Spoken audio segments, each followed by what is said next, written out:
Now, what does happen is we use excuses because we're scared.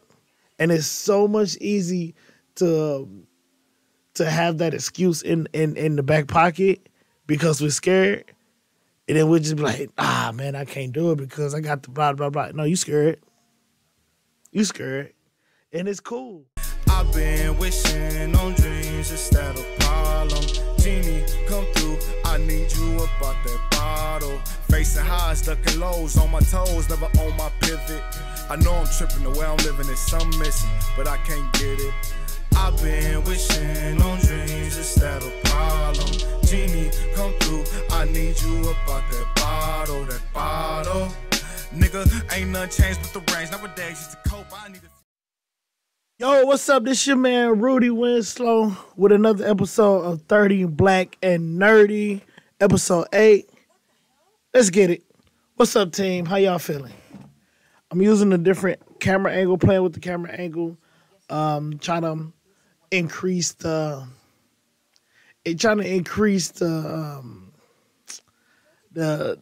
quality, and hopefully the algorithm will pick up my attempt and spread the love of 30 Black and Nerdy with all of YouTube, so we can really get some more people on here, maybe some guests, some cool topics, some stuff like that. I just think that'd be super dope. So in order to do that, I got to up the quality a little bit more and just try to, work on it here and there. This is journey. I'm learning about lighting. I'm a photographer. I know a little bit about it, but I had to learn more about it in doing podcasting and videography. This is new audio.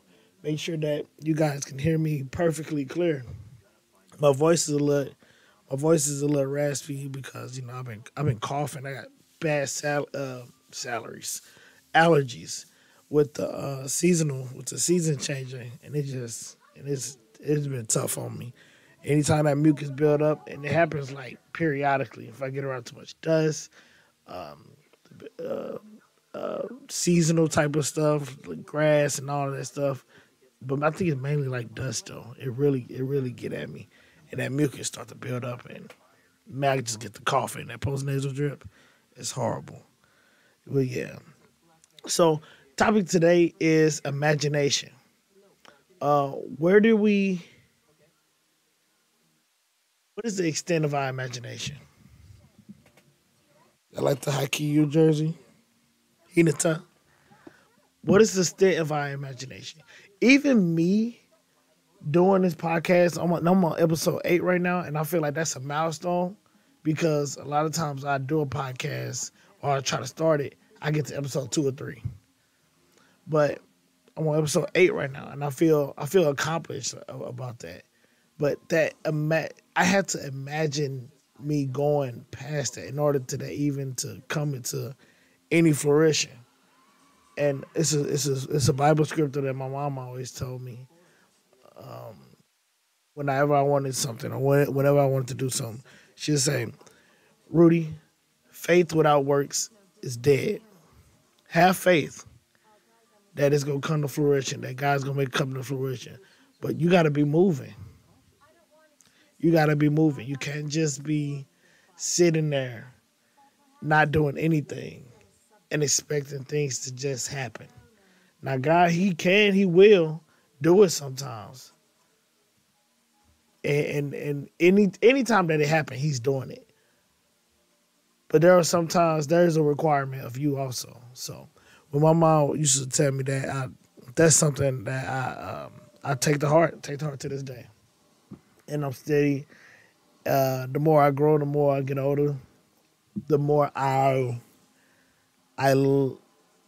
learn about that. I learn more about that saying with experience.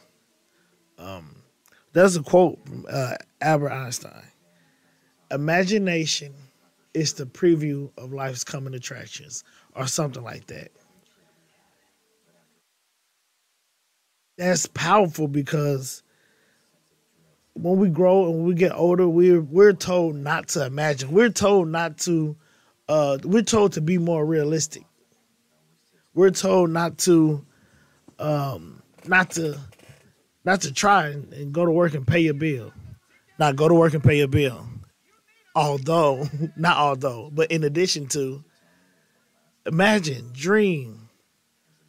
We need those dreams. This world needs dreams. This world cannot get stuck in the monotony of just doing the same thing over and over again. Hopefully this is not too loud and it's not picking up.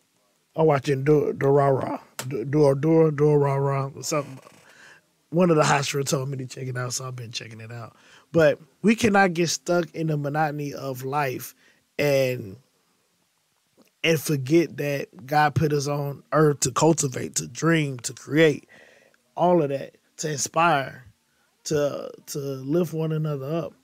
When we get trapped inside of that system, figuratively and physically and mentally too, that system of go to work, do this, go to sleep. When we get caught in that system, we get caught in that systematic way of thinking. We don't really think outside of that, or think or have the confidence to know that we can think outside of that system. I like, this ain't no Matrix talk or nothing like that, but Matrix got a point. I'm just saying that when you were, however old you were when you was dreaming, and you had those responsibilities come, those responsibilities didn't tell you that you could stop dreaming. We always look at things like it's a either or, either this or that. Like, I have a kid now. Now I can't write music. No, you just can't write music in the time, how you used to write music. You got to change the way you think now. You got to change the way you prioritize now. You can still do those things. You have to make the time. There's another saying, they say, we make the time for the things we care about.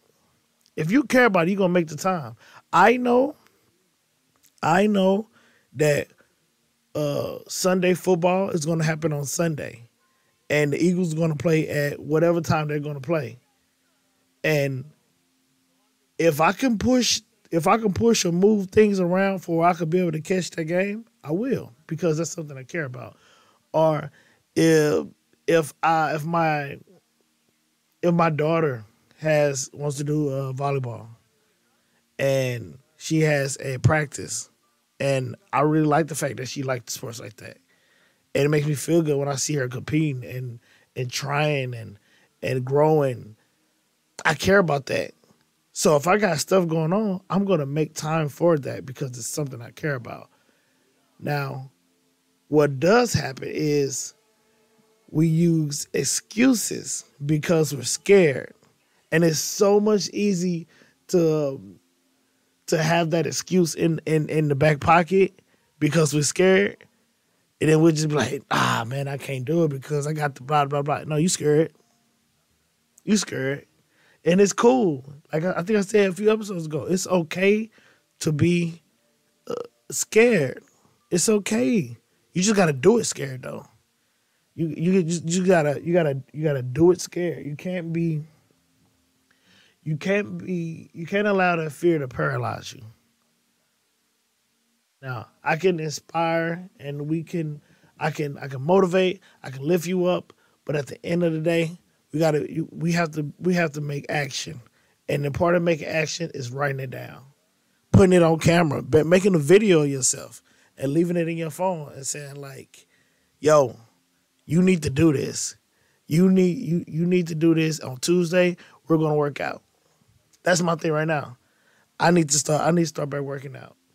Because I think I've been off from working out about 6 weeks now.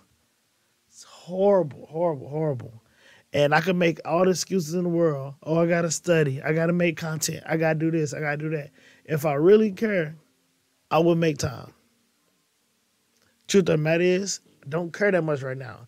It feels good to just go to sleep or not to wake up early or to come home and just make content and not worry about having to work out and fit in. It feels, it's comfortable. It's so comfortable. But I tell my kids this all the time. You have to be okay with being uncomfortable. You ain't gotta love being uncomfortable, but you gotta be okay and know while it's happening. The fact that I'm being uncomfortable right now, and this is and I'm aware that it's happening, that's making me even more stronger for the next time I'm gonna be uncomfortable. Because with life, you're always gonna find uncomfortability. When I used to run track in high school, my coach, probably one of the most brilliant coaches to ever coach track and field, he used to have us in some uncomfortable situations. In the rain, running up hills, cold. Oh man, it was just so uncomfortable. But even at that time, I used to always tell myself, I'm going home. I'm not gonna be here forever. At the end of the day, I only got 30 seconds left. If I could do this for 15 more seconds, if I only got this amount left. I'm like, and I'm riled up right now because I'm thinking about it. And it got me like pumped up. And I'm like turned up. It's 2:00 in the morning. I'm up here turned up, making content, recording this podcast for it's gonna drop Monday, I think. But the thing is, when you have your mind made up that you are going to be uncomfortable, you have no other surprises. No other surprises. You know, going into that workout that you're going to be uncomfortable. You know, recording that content that you're going to be uncomfortable looking at yourself and hearing how you sound. But it's cool because everybody whack at the beginning. Everybody whack when they developing. Everybody lame when they first start. But you got to get the reps in. We fantasize so much about the end that we forget that there's a process. We forget that the process is a real thing. We forget that when you in the gym putting up shots, they all don't go in. Because we confused from when we look at Instagram. When we look at Instagram and everybody's shots going in and everybody catching their passes and everybody drawing the cold pictures and videos looking crispy and nice and audio dope, we forget that they probably took like 200,000 attempts. We forget that they had like 600,000 failed videos. We forget that. Don't be blinded by social media. Don't be blinded by any of that stuff. Because at the end of the day, you have to get your reps in. You have to be imagine it. You have to be able to get your reps in, and you have to be able to not be afraid to fail. I'm fired up, y'all. This your boy 30. This your boy Rudy Winslow. This is 30 Black and Nerdy, episode 8. I'm out. Peace. I've been wishing on dreams instead of problem. Genie, come through. I need you up out that bottle. Facing highs, ducking lows, on my toes, never on my pivot. I know I'm tripping, the way I'm living is something missing, but I can't get it. I've been wishing on dreams instead of problem. Genie, come through. I need you up out that bottle, Nigga, ain't nothing changed but the range. Nowadays, it's a cope. I need a